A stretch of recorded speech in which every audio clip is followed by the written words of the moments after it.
So, Marvel Phase 2, I skipped talking about Iron Man 2 and 3, but I talked about it in the Iron Man 1 video.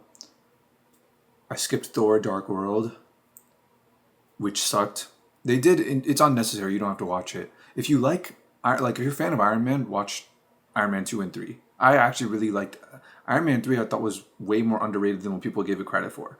But Thor Dark World did introduce one of the Infinity Stones, if you care about that kind of, story thing, which it's honestly not necessary.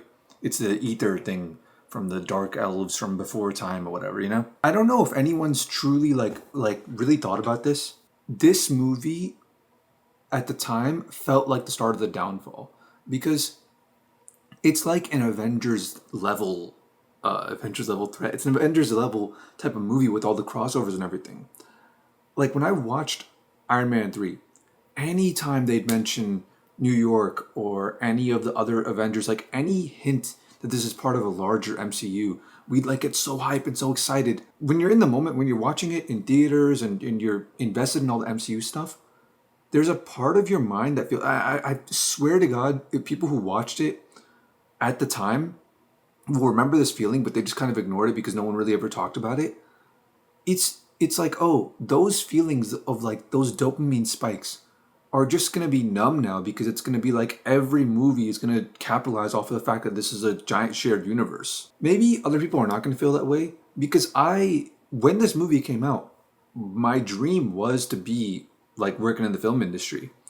So I was thinking about it from a different level. I was thinking to myself, oh, the way that they could do it, all big company, they want to obviously make money.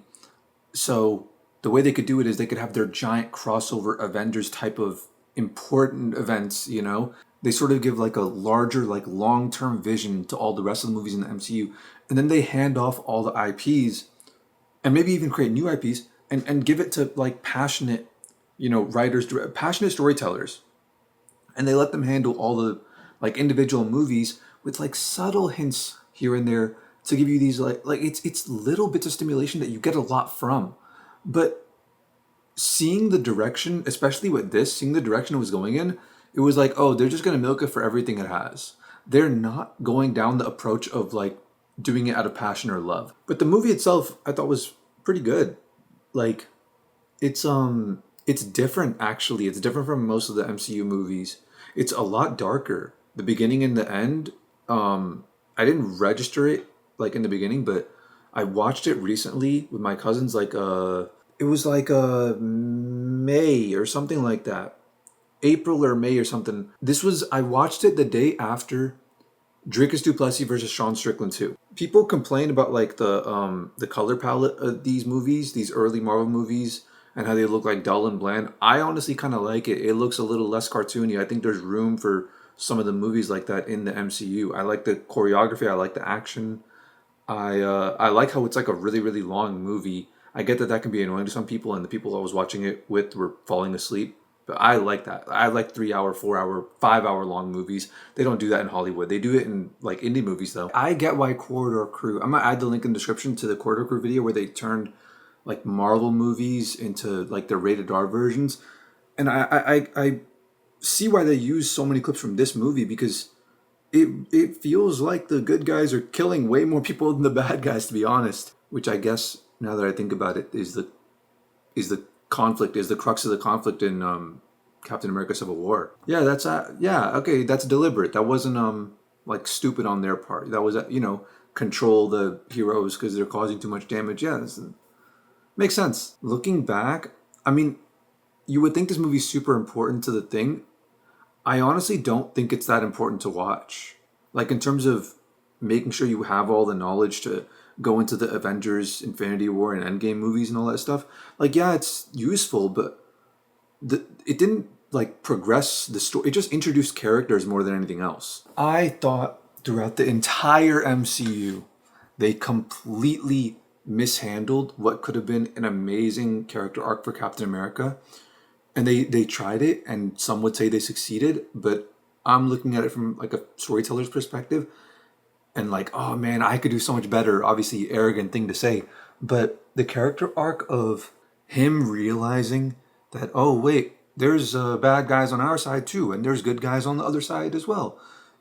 That's, you can go so much deeper and, like, wait until he realizes that there's good and bad in every individual person, which is like the real message that it's supposed to be. But Disney's not going to do that, because that would actually force them to, like, call out their own company leadership, and to it, like, an even deeper extent, conspiratorial wise, whether or not this is their intention, they're definitely acting, Disney I'm talking about, they're acting like they have a vendetta against humanity, like they're anti-natalist, like they want humans to suffer, and like, regardless of whether or not their intention is that, they play into it. They support these people who have these ideas.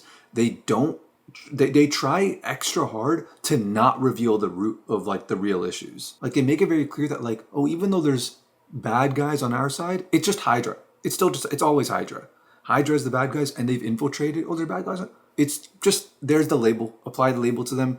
Oh, bad guys. Those are that with that label. That's how you divide people. It's really simple-minded, and I think for simple-minded kids, it works. I think this is a good kids movie. It is a bit violent for a kids movie, honestly. And I don't say that often because I'm kind of desensitized to violence, and I don't mind violence in kids movies usually. But I think this is just like a little, like, it's a little aggressive. It's a little, like, there's serious negative tone to this, and it's not like in emotionally necessary negative tone. It's just like they're ttrying to be, like, dark and gritty.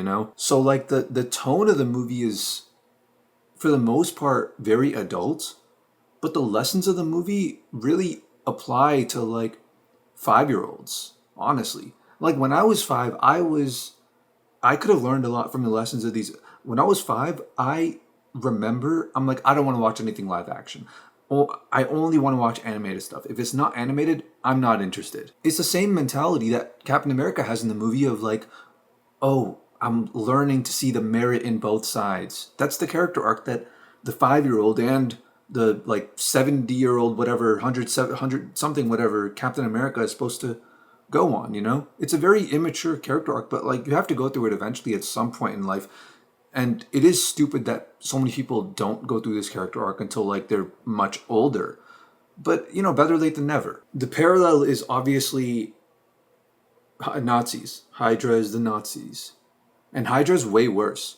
Nazis were people who were pushed and, like, conditioned to do bad things because of a terrible situation that they were in. Product of circumstance. As everyone is, because they're human beings. Hydra is just a bunch of supervillains with, like, no real motivation. They're just evil because they're evil, because they're the bad guys. It's cool that, like, in the movie, it's like, oh, the good guys hired the bad guys to, like, help them do their bidding or whatever. And I see people going online on, like, Twitter or whatever, going after, like, Elon Musk. Oh, Elon Musk is a Nazi. Like, trying to, paint SpaceX out to be bad while NASA is good. But actually, NASA, like, started because the United States and the Soviet Union were pretty much just picking up Nazis like it's the NFL draft to be engineers for their space program. I watched so many movies as a kid about how where the moral of the story is America is always the good guys and everybody else is the bad guys. Retarded moral. And if it wasn't for, like, the 2011, 2012, like, conspiracy theory iFunny accounts, like Wake Up People and all that stuff, like these really unhinged, like, schizo accounts exposing, like, United States government leadership, finding out about anime, actually, that was the pivotal experience for me. That was the turning point, like the Captain America character archetype moment where I'm like, oh, the Axis has started making cartoons and they're actually really good. What's going on? There's good and bad on both sides. That was it for me. Also, I forgot to mention it in the last Captain America video, but it's in this one too. The Iron Man, like, blaster, the hand thing, the sound effect, because they keep reusing the same sound effect. They don't add, like, subtle variations and have, like, 3 different, palm blaster sound effects. They just keep using the same one over and over again, and it actually, like, gets annoying because you recognize, oh, it's just they're reusing the same sound effect. You know what? This is a good movie. Like, GSP is in this movie. This is better than the first Captain America, I feel. Not better than the first half of the first one, but better than the first one overall. I do like how I would recommend this movie because it's it shows the whole Captain America as the anti-Iron Man. They are complete polar opposites of each other. One of them is always, like a company man, like always patriotic for the nation. The other one is constantly battling court battles with the nation. Captain America started out as someone with strong moral resolve who was weak, and then he became strong and like capable of becoming a superhero afterwards. Iron Man started out as completely amoral, was strong off rip, had all the like money and everything and the powers and the suits and everything, genius, billionaire, all that stuff.